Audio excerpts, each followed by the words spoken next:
Bonjour. Alors, je suis Benoît Fontani, le secrétaire général du syndicat autonome affilié à la FAFPT, à la mairie de Toulouse et à Toulouse Métropole.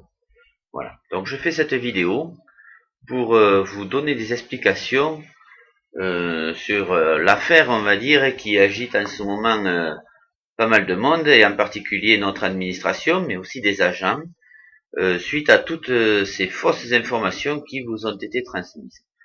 Alors voilà, j'ai été accusé, oui, on va dire comme ça, par l'administration d'avoir proféré des injures à l'égard de certains de leurs membres. C'est absolument faux, et je vais vous le démontrer assez facilement, et je l'espère assez clairement. Je vous présente d'abord des excuses parce que je suis pas un professionnel de la vidéo, donc ça va pas être quand même de la vidéo professionnelle. Mais j'espère qu'à la fin, vous aurez compris de quoi il en retourne. Alors par contre, pour que vous compreniez bien les tenants de cette affaire, il faut que je vous explique le fonctionnement des commissions administratives paritaires. En décembre 2014, le syndicat autonome FAFPT s'est présenté aux élections, n'a pas eu d'élu à la mairie, mais en a eu à la métropole, en commission administrative paritaire et en comité technique. Alors, ce qui nous intéresse là, c'est les commissions administratives paritaires. Je vous ai fait un petit schéma, pas très professionnel, mais assez explicite, du fonctionnement des commissions administratives paritaires. Voilà. Alors, la commission administrative paritaire, tout d'abord, est une commission qui s'occupe de la carrière des agents. Donc, elle est divisée en catégories. La catégorie A, la catégorie B et la catégorie C. Alors, chaque catégorie est là. Alors, attendez, c'est pas facile de faire un contresens. Vous avez la A, la B et la C. Chaque catégorie est divisée en groupes hiérarchiques, des GH. La C, c'est le GH1 et GH2. La B, GH3 et 4. Et la A, 5 et 6. Ce qui va nous intéresser, c'est la C. Puisque j'ai un élu, enfin le syndicat autonome a un élu en catégorie C. Alors, à quoi correspondent ces groupes hiérarchiques? C'est simple, le groupe hiérarchique 1, de base par exemple, s'occupe des premiers grades de la catégorie C. Et le groupe 2 s'occupe en gros des agents de maîtrise. On comprend son aspect stratégique pour les syndicats.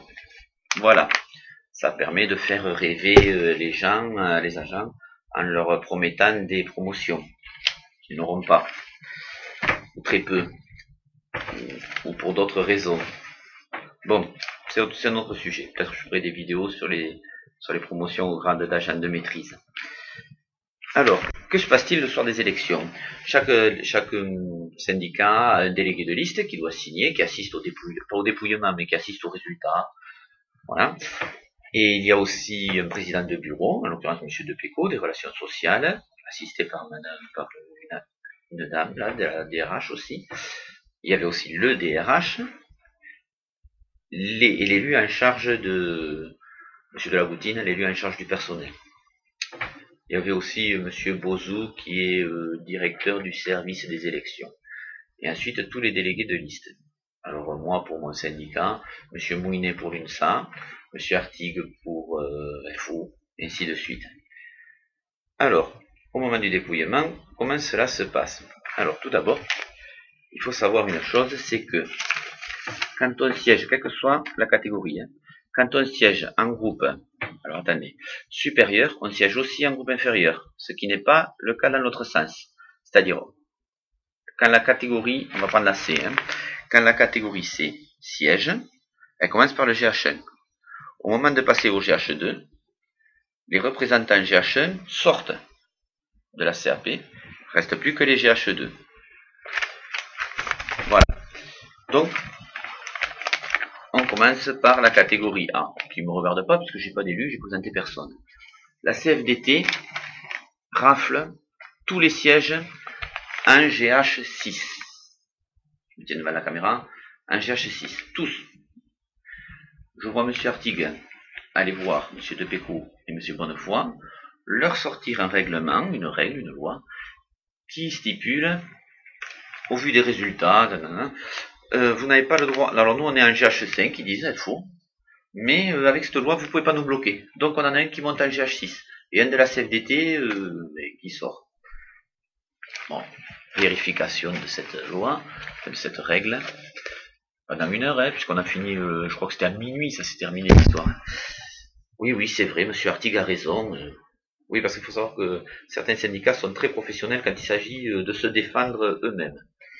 Bon, ok, parfait. Donc la CFDT sort, enfin un sort de la CFDT, un info monte. Écoutez, c'est la loi, hein. C'est comme ça. C'est pas moi qui les écris, mais c'est comme ça. Catégorie B, alors je me souviens plus quel syndicat, même schéma, même type de schéma.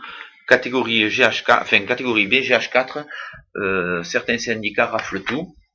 Je vois monsieur Mouinet qui sort le même article en disant hop hop hop, on peut pas nous bloquer en GH3 parce que même règle, même. Alors voilà, ça va un peu plus vite puisqu'ils avaient déjà vu la règle avant. Oui, oui, c'est vrai. Oui, oui, vous avez raison, monsieur Mouinet. Il a raison, c'est comme ça, c'est la règle. Arrive la catégorie C qui nous intéresse. Force ouvrière et l'UNSA, c'est-à-dire les deux qui s'étaient plaints avant. Force ouvrière et l'UNSA qui raflent toute la catégorie GH2, les nominations chargées des nominations d'agents de maîtrise. Bon, je vais les voir, enfin je vais voir monsieur Depéco, monsieur Mouinet aussi, puisqu'on a discuté. J'ai dit peut-être que la règle que vous avez mis pour vous là, elle est pour nous, elle doit marcher aussi, non? Vous pouvez pas nous bloquer en GH1. Si vous, non, vous êtes bloqué en GH1. La règle s'applique que en haut, pas en bas. On est quand même en France, c'est un peu étonnant. On n'est jamais à l'abri d'une surprise, hein. C'est quand même étonnant. Mais vous savez, devant l'assurance, et puis on croit toujours que notre hiérarchie a raison, hein. C'est humain de croire que sa hiérarchie a raison. Et bon, bah écoutez. Et par contre, là, je vais être tout à fait honnête. Ce soir d'élection, j'étais dans l'euphorie, n'étant pas habitué au soir d'élection, j'étais dans l'euphorie d'avoir un élu en CT, un élu en GH1, d'autant plus que l'élu en GH1 est un ami personnel à moi, monsieur Fabien Boulange. Donc j'étais très content et j'ai pas tellement relevé, je dois l'avouer. Par contre, il y en a qui ont relevé, c'est la CGT. Et ils ont relevé au tribunal administratif. Et ils ont gagné. C'est-à-dire que pendant 1 an, le GH2 s'est tenu sans le syndicat autonome, sans la CGT et sans Sud. Mais au bout d'1 an, le tribunal a dit, hop, maintenant, ils montent. Vous ne pouvez pas les bloquer. C'est-à-dire la règle qui a été appliquée en A et en B doit s'appliquer en C. Ce qui est assez logique. Du moins à mes yeux. Bon, voilà. Donc, qu'est-ce qui se passe le 22 mars? Première CAP, où la CGT et le syndicat autonome siègent en GH2. Alors tout se passe, c'est très bien une CAP, il faut savoir que vous avez les élus politiques d'un côté et les représentants syndicaux de l'autre, et on analyse les cas. Alors les cas pas litigieux passent très vite, et les cas un peu litigieux, ça se discute. Il faut savoir que c'est représentatif, enfin c'est consultatif, et l'administration fait ce qu'elle veut. Enfin décide ce qu'elle veut, quoi. Sans avoir l'avis des syndicats. Je dirais pas que c'est du cinéma, mais ça y ressemble. Ça, c'est un avis personnel. Alors, maintenant, on va arriver au pourquoi du comment cette CAP ne s'est pas tenue. Je vais pour lire une déclaration préliminaire. Je n'excelle pas dans l'art oratoire, donc j'écris les choses. Alors, je les écris en plus pour pouvoir les distribuer. Par la suite, je les distribue. Et donc là, j'avais fait une déclaration préliminaire que je vous montre. Je vais vous lire. Du moins, je vais vous lire ce que j'ai pu lire avant d'être interrompu. De manière assez brutale. Alors, la déclaration commence comme ça. Le syndicat autonome tient en premier lieu à féliciter la CGT pour avoir enfin rétabli le droit et en cela, une répartition plus juste des sièges en GH2. La précédente représentation était issue des interprétations de nos dirigeants administratifs, dont nous doutons ici de l'honnêteté, puisqu'ils refusaient d'appliquer au GH2, alors j'ai été coupé, j'ai pas eu l'occasion de dire la suite. Au GH2, la suite, je vais vous la lire vite fait, c'est la règle qu'ils ont appliquée sur les GH supérieurs. Voilà, l'explication arrivée juste après avoir été coupé, mais j'ai été coupé quand j'ai dit, dont nous doutons ici de l'honnêteté, puisqu'ils refusaient d'appliquer au GH2. Voilà, j'ai été coupé. Vous voyez que je n'ai proféré aucune injure, je n'ai désigné personne. Attendez, hein, parce que j'ai l'ordinateur qui se met le truc. Et je n'ai désigné personne, donc je n'ai injurié personne. Voilà. Alors, qu'est-ce qui se passe à ce moment-là? Monsieur de la Goutine me demande des excuses pour les agents que j'aurais injuriés. N'ayant injurié personne, je refuse de faire des excuses. Il faut savoir que j'ai pas de mal à... Quand je dis une bêtise, quand mes propos dépassent ma pensée, ce qui arrive à tout le monde, je présente des excuses. Je l'ai d'ailleurs fait par écrit dans une parution du Gourdin. J'avais dit des bêtises sur la CGT. Bon, eh bien, ils m'ont appelé en me disant ce que tu as dit c'est pas vrai. La fois d'après, j'ai présenté des excuses. Je n'ai aucun mal à présenter des excuses si elles sont méritées et si j'ai dépassé les bornes. Bon, en tout cas, alors donc, ils me demandent des excuses, sinon. Donc tous les élus sortent, les élus politiques, hein, sortent, et en sortant, M. de la Goutine dit au syndicat, soit M. Fontanier présente des excuses, soit la CAP est annulée. Ça s'appelle mettre un gros coup de pression.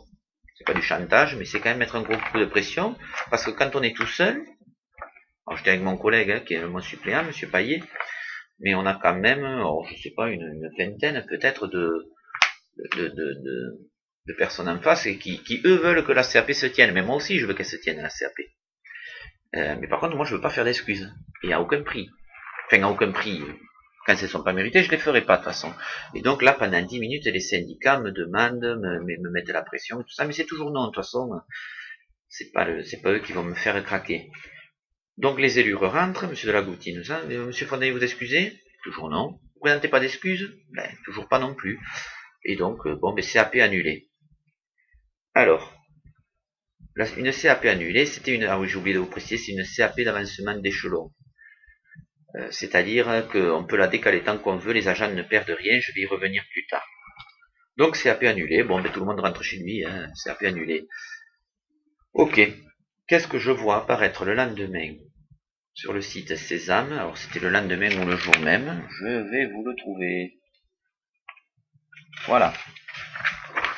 Je ne peux pas vous le montrer parce que c'est une capture d'écran, c'est assez petit, mais je vais vous le lire. Donc sur Sésame, c'est-à-dire le site intranet de la mairie, qui est accessible à 15 000 personnes à peu près, hein, à peine, et surtout qui est commun, mairie métropole, parce que ça, tout ce que je vais dire ne concerne que la métropole, hein, ça ne concerne pas du tout la mairie.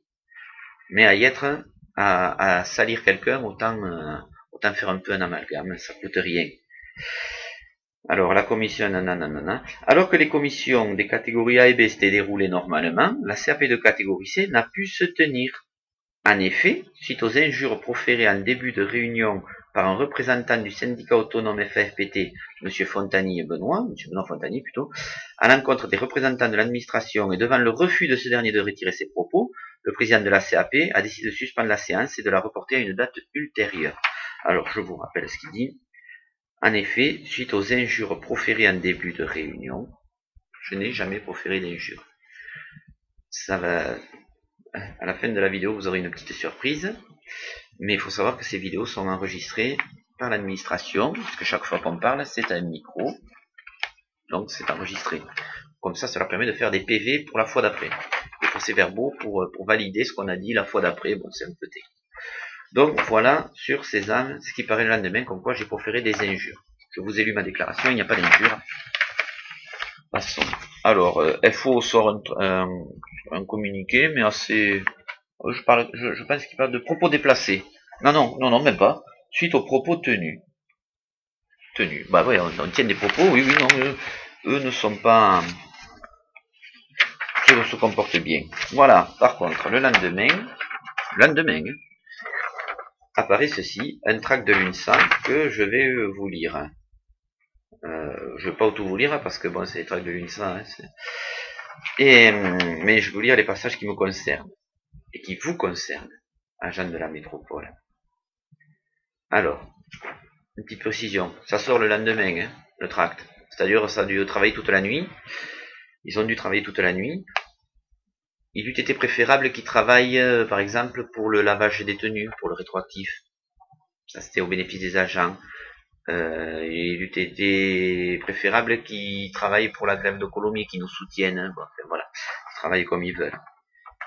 Mais au moins maintenant, avec ce tract, on est sûr qu'on peut les appeler le syndicat supplétif de l'administration, puisqu'ils reprennent tout ce que dit l'administration en mieux.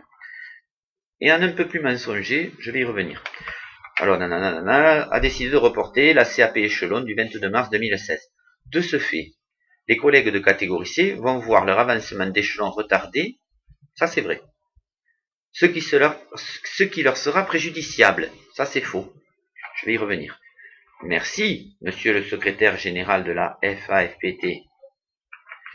Heureusement qu'il y a des syndicats qui font du vrai syndicalisme pour défendre les intérêts des agents. Oui, c'est connu, l'UNSA. L'UNSA mettra tout en œuvre afin qu'il n'y ait aucune perte financière. Ça, c'est du bidon. Je vais vous expliquer vite fait. Les échelons, il y a un rétroactif à la date de l'arrêté de grade, si je ne me trompe pas. Il faudrait vérifier, mais je crois que c'est ça. Je suis quasiment sûr. Donc, les agents ne seront pas, il n'y aura aucun préjudice pour les agents. C'est faux. J'en veux pour preuve que cette commission a été reportée de 2 mois par l'administration, suite au tribunal administratif. Et là, on n'a pas de temps de syndicat à dire à cause de l'administration, voilà, c'est préjudiciable pour les agents. Non, non. Là, c'est se faire de la publicité mensongère à bon compte. Voilà. Donc, nous avons des injures. Enfin, il est dit sur Internet que j'ai pour faire des injures, ce qui est faux. Et l'UNSA, par contre, divulgue de la fausse information. Alors la suite quand même, parce que je ne vais pas me laisser faire, je ne vais pas me laisser salir comme ça, c'est une plainte chez le procureur. Voilà. Alors, la plainte voilà, j'ai écrit, alors je vais pas vous la faire en entier, mais je vous la montre. Cette allégation est totalement mensongère. Je lisais une déclaration préliminaire que je vous ai lue.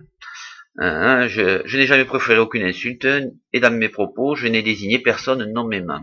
Donc, voilà. Après, on verra ce que donne la plainte. Il faut savoir que, et c'est marqué plus tard dans ma plainte, j'avais déjà déposé une plainte en diffamation contre monsieur Delagoutine, qui m'avait accusé, c'était lors de la grève de Colomiers, d'avoir mis le feu personnellement à un dépôt. C'est assez grave quand même, parce que je crois que de mettre le feu quelque part, je sais pas si c'est pas un crime. Enfin, bon, écoutez, je sais pas. Pourquoi c'est un délit. Et de vouloir tirer sur sa police avec une Kalachnikov. Enfin, pas de vouloir, mais que la prochaine étape serait de tirer sur sa police avec une Kalachnikov. Alors, petit 1, j'ai pas de Kalachnikov. Petit 2, c'est pas sa police, c'est la police des Toulousains, elle est payée avec leurs impôts. Et petit 3, je tire sur personne. Bon, voilà. Enfin, donc, il y a une plainte en diffamation. Et à Yêtre, comme je suis agent de la métropole, j'ai aussi fait une demande de protection fonctionnelle. Donc, je n'ai aucun doute sur l'aboutissement de la protection fonctionnelle. Oui, parce que ce serait étonnant quand même que l'administration me paye l'avocat pour une diffamation contre quelqu'un de l'administration. Voilà. Donc maintenant, vous êtes au courant des tenants. Les aboutissants, on les a pas encore tous de cette affaire. Vous voyez que je n'ai proféré aucune injure, que c'est juste une petite phrase qui a été montée en épingle, puisqu'ils n'ont rien d'autre contre moi. Et c'est totalement faux. Alors bien sûr, j'ai demandé un droit de réponse sur ces âmes que je n'obtiendrai pas, hein, ça on me l'a dit. Donc plainte chez le procureur. Il faut savoir que l'UNSA tourne même pour raconter cette histoire, même dans les services de la mairie, alors que ça ne les concerne pas. Par exemple, j'ai vu des ASVP me dire, alors, notre carrière, les ASVP, c'est la mairie. Vous voyez, mais on entretient le doute comme ça, comme ça, je sais pas, voilà, c'est leur truc à eux. Alors, je vous ai dit, dans cette vidéo, que c'était enregistré au micro par l'administration. Il se trouve, nous sommes le lundi 4. Il se trouve que samedi dernier, j'ai été contacté et on m'a remis ceci, avec dessus un enregistrement de cette CAP. Il y a des gens qui enregistrent les CAP. Et je ne donnerai pas ma source. Vous doutez bien que c'est pas moi parce que je ne sais pas enregistrer. Rien que pour brancher ce type de micro là, il a fallu que je fasse 3 essais parce que je sais pas où il y a comme dedans, je ne sais même pas m'en servir. Et en plus je l'avais branché sur même pas le bon truc. Alors dit bon, c'est pas moi qui enregistre les CAP. Et donc par contre il y a des gens bien intentionnés. Ah oui, on peut dire ça. Pour moi ils sont bien intentionnés, qui m'ont remis l'enregistrement. Je vais le remettre au procureur, qui aura bien la preuve que je n'ai proféré aucune injure. Et je vais le mettre en ligne. Alors je sais, c'est pas moi qui m'occupe du site internet, je sais pas comment on fait. Je vais essayer de le mettre sur le site et donc vous pourrez vous faire une idée vous-même de cette CAP, du déroulement de cette CAP. Alors sur cet enregistrement, vous avez, parce que je l'ai écouté quand même, vous avez mon intervention au début, la coupure, on entend Monsieur de la Goutine qui m'interrompt, et ensuite, alors on le voit, c'est pas dans l'enregistrement on le voit pas, mais quand on l'a vécu, on sait comment ça s'est passé. Les élus sortent, ce que je vous ai raconté, les élus sortent et les syndicats me tombent dessus. Et là, je vous demande bien d'écouter la discussion avec les syndicats, où on se rend bien compte que ce qui compte pour eux, c'est que la CAP ait lieu. Alors mais moi aussi, pour moi aussi, ça compte qu'elle ait lieu, mais c'est pas n'importe quel prix, pas au prix d'excuses qui ne seraient pas sincères, puisqu'elles seraient fausses, puisque je n'ai pas à m'excuser. Je vous l'ai déjà dit. Voilà. Donc c'est assez. Je dois dire que cet enregistrement est assez croustillant. Si je vous disais l'origine de cet enregistrement, vous n'en reviendriez pas. C'est étonnant. C'est étonnant. Je pensais pas. Déjà, je pensais. Il faut savoir que depuis le début, je demande les bandes à la DRH. On m'a dit que je les aurais pas. Enfin bon, on m'a pas dit ça. Hein. Mais de toute façon, j'ai pas le droit de les copier. Hein. J'aurais juste pu que les retranscrire. Ce que j'aurais fait. Hein. Ça dure 10 minutes. Hein. Mais bon, c'est une retranscription. Là, c'est du vrai. C'est du concret. C'est du réel. Donc, je vous demande de l'écouter. Alors, ça commence pas au début, hein, mais on notera peut-être à partir de quand il faut écouter. Et voilà. Mais vous verrez ce que racontent les autres syndicats. Je vous donne un exemple. Il y en a un qui vient me parler. Alors, c'est un peu inaudible, mais moi, du PPCR, comme quoi j'ai retardé le PPCR. C'est une histoire. C'est un truc national. Hein. C'est pas Benoît Fontagny en en me faisant annuler, non, puisque je ne fais pas annuler, mais dans cette affaire, c'est pas Benoît Fontagny qui retarde quelque chose de national, c'est, voilà, mais bon. Voilà, bon, j'espère avoir été clair, je vous ai fait des tableaux un peu au marqueur quand même, hein, parce que je suis pas infographiste non plus, les documents. Il faut savoir que tout ce que j'ai dit dans cette vidéo, que moi je donne un droit de réponse, hein. Bon, j'ai mis personne par l'UNSA, hein. J'ai mis personne en contrat. Enfin, voilà, s'il y en a qui veulent me répondre, je suis tout à fait prêt à discuter avec eux. Et quant à tous les agents qui se croyaient lésés, je suis prêt à leur expliquer. Voilà. Soit ils se déplacent, ils viennent me voir, soit ils me téléphonent, et je leur expliquerai qu'ils ne perdront pas 1 euro dans cette affaire. Mais sachez que, sauf décision de la justice, parce que si j'ai injurié quelqu'un, il faut porter plainte contre moi. Hein. Voilà, c'est interdit d'injurier quelqu'un. Sauf décision, je ne présenterai pas d'excuses. Il est hors de question que je présente des excuses pour quelque chose que je n'ai pas fait. Voilà. Je vous remercie, j'étais un peu long, mais ça nécessitait une vidéo. Je pense pas que j'aurais pu m'exprimer dans un tract assez clairement. Je vous remercie et à bientôt.